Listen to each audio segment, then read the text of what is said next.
Tapi kalau untuk orang embel-embel ya pakai nama Ustadz itu kadang-kadang kan orang nama dengan Ustadz itu merasa sedikit beban gak sih Ustadz dengan label itu sendiri Enggak, gitu. saya Orang malam. jadi mau dimanfaatkan gitu Enggak, Ustadz. saya alhamdulillah seneng. Nggak pernah merasa jadi beban. Jadi kayak nggak bersyukur sama Allah kan. Sekalipun dirugikan Pak Ustadz. Ya karena kalau dirugikan saya nggak pernah merasa dirugikan juga. Kalau Ustadz sendiri merasakan membesarkan hati Ustadz dalam artian kalau banyaknya pro dan kontra, banyaknya julitan atau netizen apa segala macam, Ustadz tuh seperti apa sih membesarkan hati Ustadz? Satu, karena nggak kenal kali. Kedua, keburu masuk informasi yang salah. Ketiga, ujian ini kan sebenarnya bukan ujian buat mereka, tapi ujian ini buat saya. Gitu. Saya ketika menerima berita jelek, merasa nggak pantas digituin nggak? Kalau merasa nggak pantas digituin kan salah. Ya kan? Pulang. Terus merasa sombong nggak kan salah. Selalu introspeksi, insya Allah nggak basa-basi saya, introspeksi gitu. Ya berusaha untuk tetap merendah, nggak tinggi hati. Dan di titik pertama selalu saya mengajarkan kepada anak-anak saya, kalau pertama kali mah harus merasa salah aja, merasa kurang aja, merasa lemah aja. Mencoba untuk klarifikasi kan? Enggak sama. Kenapa? Alasannya? Klarifikasi terbaik itu adalah perbuatan.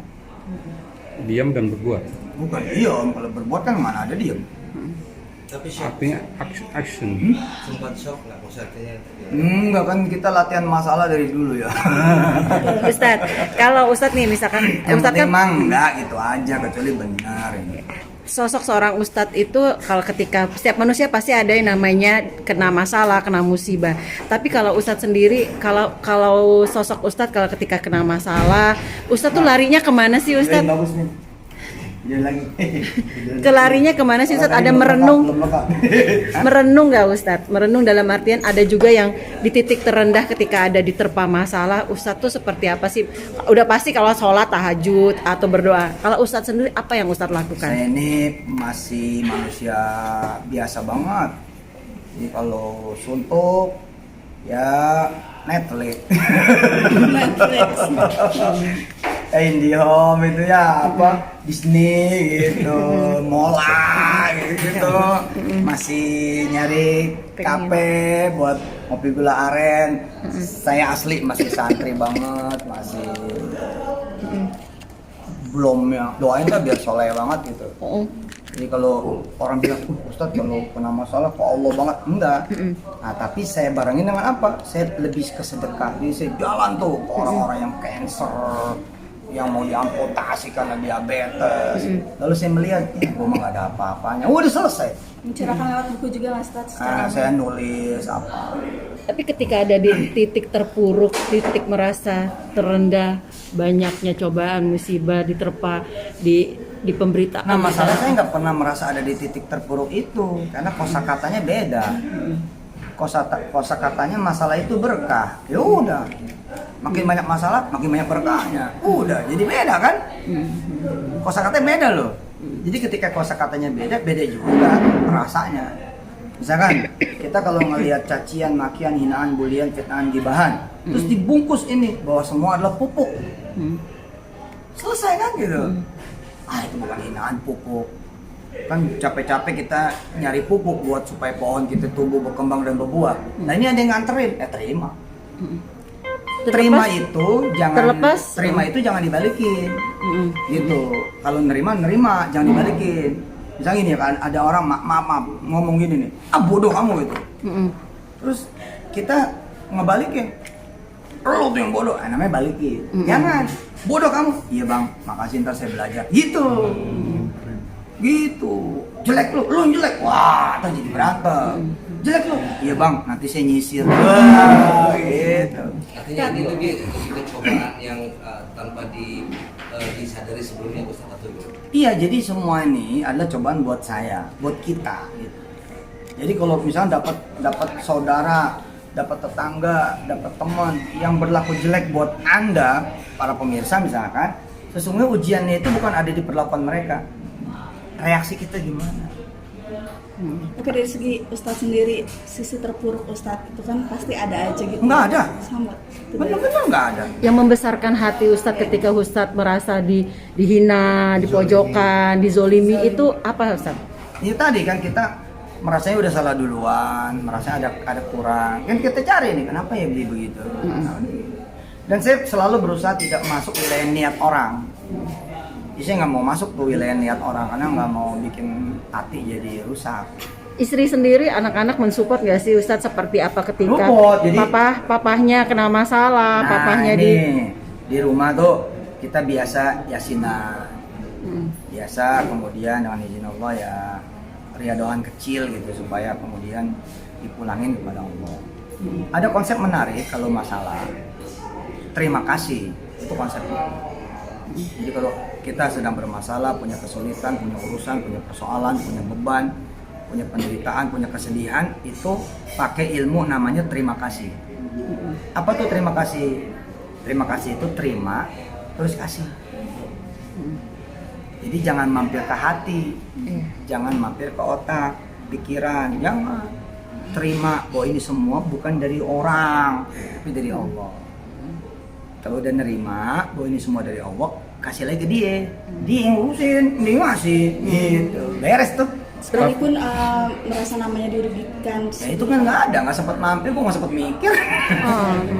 Jadi Nah, kalau ada tadi tuh ada cacian, hinaan, bulian, fitnaan, gibahan kayak gitu, ya datang ke kita nih, kita pakai konsep itu terima kasih. Siapa sih yang mencaci? Allah. Siapa yang memaki? Allah. Sama dengan siapa yang memuji? Allah. Kalau kita di perbuatan baik, di kebaikan, di perbuatan yang bagus, di kebagusan, di semua hal nikmat, indah segala macam, kita tidak juga punya kemampuan terima kasih, masalah juga kan? Ya kan? Harusnya kan ketika kita menerima nikmat, kita tahu dong ini nikmat dari siapa ya? Dari Allah kan? Nah, terus kita kasih lagi mestinya ke Allah, tapi kita nggak bawa ke Allah, salah. Tapi Tadi sempat bilang bahwa tidak pernah pada titik itu Nggak pernah hampir perasaan yang sama. Alhamdulillah. Mohon maaf, saat ini permasalahan orang melihat bahwa itu permasalahan besar di luar sana. Iya, nggak ada. Ustaz sendiri? Persoalan terbesar saya mah orang-orang ada yang nggak bisa ngaji, putus sekolah, udah di situ tuh hati saya. Udah kalau soal diri tuh nggak tahu ya, mungkin tua sebelum waktu aja jangan-jangan gitu. terlepas walaupun ada masalah kemarin itu yang dibilang apa gitu. Nah, udah nggak ada rasa, beneran, bener. Mungkin juga karena ini apa ya? Mungkin karena latihannya udah lama kali. Lillahi ta'ala aja gitu. Ustadznya dianggap sama. Bukan cuek, kalau cuek kan dia apatis ya. Kan kita enggak, kan kita tetap konsen sama apa yang menjadi kerjaan, usaha. Misalkan 2022 kita tetap ngawal 7 IPO, mengawal lahirnya sekian banyak kampus baru, mengawal program beasiswa desa-desa gitu. Jadi dan saya alhamdulillah konsentrasi saya bagus dengan izin Allah. Tapi Ustadz merasa sedih dan merasa tertekan nggak dengan banyaknya hujatan, Nggak. bulian, Nggak ada. fitnahan itu? Saya kalau ngelihat komenan tuh indah aja. Itu kan ungkapan cinta orang. Beda kan? Iya. Nah, ketika kita menganggap itu ungkapan cinta orang, ya selesai juga. Terlepas ada masalah yang baru ini juga, Ustadz mengikhlaskan apa gimana? Ada satu kalimat bagus, silakan dipakai sama teman-teman pemirsa. Kadang-kadang hujan yang lebat itu malah menumbuhkan banyak tanaman. Asik. Paham gak lo? Ya. Hah? Hujan yang lebat itu, kalau langitnya lagi berantakan, lagi apa, percayalah, ntar ada yang tumbuh nih. Tung. Tung. Ya, itu. As a gift from God gitu. Sebagai sebuah hadiah dari Allah SWT. Jadi kita menanti nih hadiah apa dari Allah. Yang penting kita mau nerima dulu, mau bersabar dan baik sangka. Artinya dibalik semua cobaan yang Pasti. terima sebesar apapun, Pasti. tidak mempengaruhi Ustadz. Oh enggak, Dan untuk istilah titel sebagai Ustadz sendiri pun tidak mempengaruhi Ustadz. kan saya nggak pernah merasa jadi ustadz juga. Ustadz banyak mungkin ngerasa nggak ada orang banyak yang tidak pengen berbuat jahat sama Ustadz. Nah itu saya nggak mau masuk wilayah niat. Itu kan wilayah niat. Kalaupun masuk, narasi kita harus baik. Ketika kita pengen orang lain baik ke kita juga harus baik ke orang dong. Kan kita nggak mau suuzon sama orang. Kita nggak mau orang suuzon sama kita, maka kita nggak boleh suuzon sama orang. Jadi ketika ada orang melakukan ini itu, narasi kita harus baik. Di antaranya begini, yang saya latih pada diri saya, oh mereka mau saya jadi ustadz yang benar. Oh mereka mau saya lempeng. Oh mereka mau mengingatkan saya. Oh mereka mau memberitahu saya. Oh mereka yang justru sibuk-sibuk mencari kesalahan saya supaya saya sadar. Itu narasi harus begitu. Jadi bukan jahat amat sih, enggak. Artinya mereka yang di luar sana adalah lagi mengingatkan. Ya terserahlah apa kalimatnya harus baik. Dari kitanya harus baik, kepada apa aja harus baik, kepada siapa aja harus baik. Satu kata mungkin dengan adanya permasalahan yang lagi menimpa sama Ustadz seperti apa? Ikhlas? Ya alhamdulillah, betul. Alhamdulillah. Alhamdulillah. Iya. Alhamdulillah. Apa alhamdulillah itu baik-baik, banyak yang mendoakan. Asik. Insya Allah. Nikmati ya. Ya kecuali kita benar-benar salah. Kalaupun benar-benar salah kan tetap masih ada ampunan Allah kan.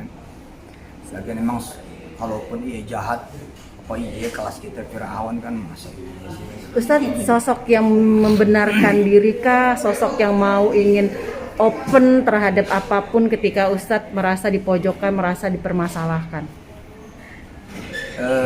Kita ini harus tambah baik, tambah hari. Yang penting jangan merasa benar, jangan merasa kita tinggi, jangan merasa kita ini gede besar. Itu penyakit. Beban gak sih Ustadz dengan banyaknya permasalahan ini yang Ustadz rasakan ini, yang Ustadz alami? Enggak. Enjoy banget, saya masih bisa kerja, masih kemana-mana ngeresmiin rumah tafis baru. Tiap hari kadang-kadang ngeliat lokasi-lokasi baru, ngelorin bisnis-bisnis baru dan lain sebagainya. Dengan dari masalah ini justru malah banyak orang-orang yang mensupport yang malah tambah banyak anggota tafisnya. Itu. Oke, Tanggapan anak sendiri sama istri gimana Ustaz? Cakep. Banyak cobaan itu seperti apa? Enggak, pada bagus aja. Pesan terakhir dari Ustadz untuk orang-orang di luar sana yang sengaja ingin untuk bisa Membuli, Saya menghujat. kebetulan pengen panjang umur, jadi kalau pesan terakhir kayaknya ngeri ya. Bisa sesuatu yang mati ingin tuh. disampaikan untuk Israel bisa dibilang Gini. Ketika orang bahagia ngomongin, ketika orang bahagia memfitnah, menggibah, membuli, dan bahagia mengkondisikan sesuatu gitu ya, seakan-akan ini bukan buat saya aja, maksudnya buat siapapun. Kalau ketemu nih orang-orang yang berbahagia ngomongin kita, ngancurin kita, ngejatuhin kita, ya, berusaha kemudian membuat kita menjadi rusak, hina dan malu, saran saya adalah jangan merusak kebahagiaan mereka. Paham? Kita nggak bisa ngasih kebahagiaan buat mereka kan? Jadi kalau mereka bahagia ngomongin kita, bagus itu. Jarang-jarang kita ngasih kebahagiaan kan? Ya udah, nggak apa-apa. Dah, jangan diganggu kebahagiaan mereka. Gitu. Dan kita minta sama Allah, mudah-mudahan Allah melindungi dan menyelamatkan. Siap, terima kasih Ustadz. Satu lagi, jangan lupa pilih saya.